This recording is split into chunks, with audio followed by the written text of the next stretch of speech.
റസൂലുള്ളാഹി സ്വല്ലല്ലാഹു അലൈഹി വസല്ലമയുടെ ഹിജ്റ കഴിഞ്ഞ് 3 ദിവസം കഴിഞ്ഞാണ് മക്കയിൽ നിന്ന് മദീനയിലേക്ക് അലി റളിയല്ലാഹു അൻഹുവിന്റെ പ്രയാണം. ഹിജ്റ. അലി റളിയല്ലാഹു അൻഹു മദീനയിലേക്ക് പോകുമ്പോൾ സഹോദരങ്ങളെ, അലി റളിയല്ലാഹു അൻഹുവിന് സ്വന്തമായിട്ടൊരു വാഹനം ഉണ്ടായിരുന്നില്ല. അലി റളിയല്ലാഹു അൻഹുവിനെ കൂട്ടുകൂടാൻ ആരും ഉണ്ടായിരുന്നില്ല. ഒറ്റക്കായിരുന്നു യാത്ര.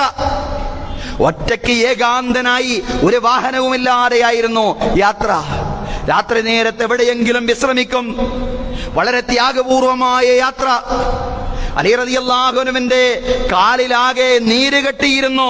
യാത്രാക്ലേശത്താൽ അലി റളിയല്ലാഹു അൻഹുവിന്റെ കാലുകൾ നീർക്കെട്ടുകൾ വന്ന് വീർത്തിരുന്നു.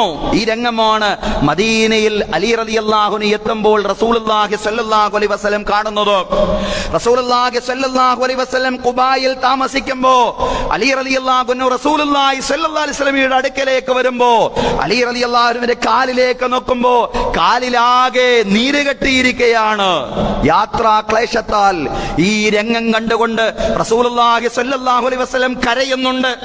അലിയുടെ ത്യാഗം കണ്ട്, ഹിജ്റയിൽ അലി റളിയല്ലാഹു അൻഹു നിർവഹിച്ച മഹത്തായ സമർപ്പണം കണ്ട് റസൂലുള്ളാഹി സ്വല്ലല്ലാഹു അലൈഹി വസല്ലം കരയുകയും അലി റളിയല്ലാഹു അൻഹുവിന്റെ രോഗശമനത്തിന് വേണ്ടി പ്രത്യേകമായി പ്രവാചകൻ സ്വല്ലല്ലാഹു അലൈഹി വസല്ലം പ്രാർത്ഥിക്കുകയും ചെയ്തു എന്നുള്ളതാണ്.